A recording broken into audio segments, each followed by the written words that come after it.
Olá a todos, muito bom dia. Eu me chamo Clara Sodré e esse é seu Morning Call do dia 9 de março de 2022. Nos destaques do dia, os Estados Unidos anunciaram ontem a proibição da importação de petróleo e gás da Rússia, medida que foi acompanhada pelo Reino Unido, que deve eliminar gradualmente as importações até o final deste ano.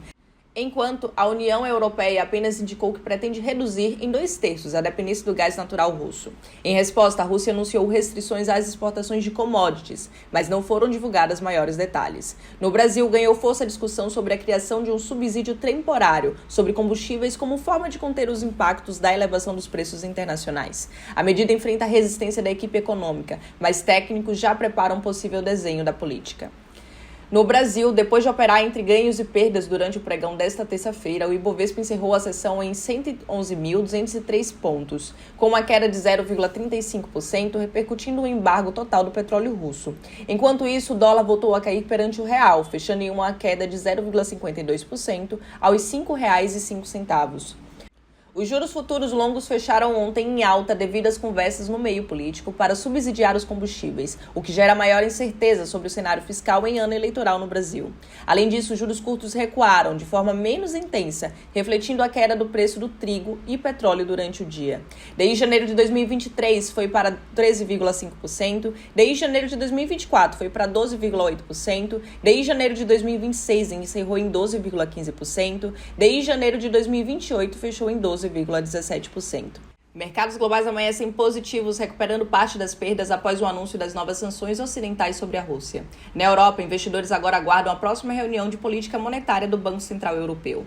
Na China, o principal índice encerra em baixa pelo quarto dia consecutivo, impactado pelo aumento de preços nas commodities, fracos dados de inflação ao consumidor, que sugerem um consumo bem fraco no país, e um aumento no volume de casos de Covid-19.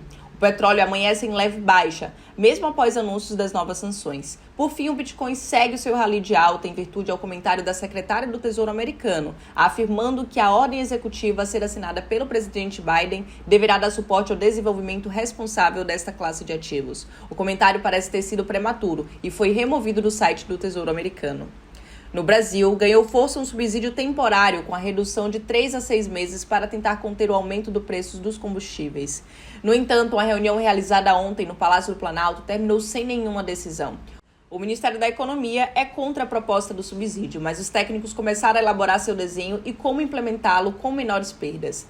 Nossa equipe econômica estima que o impacto da medida seja de 0,3 bilhões de reais para cada 1 ponto percentual, de diferença entre preços internacionais e domésticos. O Senado também discute hoje o pacote de projetos que pretende reduzir o preço dos combustíveis no país. O relator sinalizou que tentará aprovar a proposta que cria uma conta de estabilização de preços, que enfrenta a resistência da equipe econômica do governo.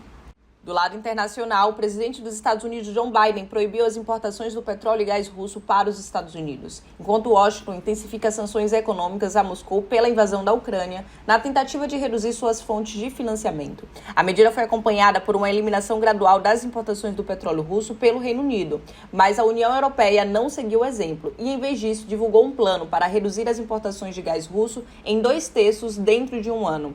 Em resposta, a Kremlin emitiu um decreto dizendo que restringirá a exportação de algumas commodities após as proibições de petróleos ocidentais, mas não especificou detalhes. As sanções à Rússia levaram países ocidentais a procurar fontes alternativas de energia em todo o mundo. Washington explora uma reaproximação com Caracas para garantir suprimentos alternativos de petróleo. A reunião parece marcar uma grande mudança de política para os Estados Unidos, que costumava ser o maior comprador de petróleo venezuelano até o governo de Trump impor sanções. Enquanto isso, a inflação industrial da China em fevereiro diminuiu para o ritmo anual mais lento em 8 meses. O índice de preços do produtor aumentou em 8,8% no ano, ante um crescimento de 9,1% em janeiro, mas os analistas esperam uma elevação nos próximos meses, devido ao aumento de preço das commodities globais, incluindo o petróleo. Essas são as principais notícias. Desejamos um bom dia a todos e bons investimentos.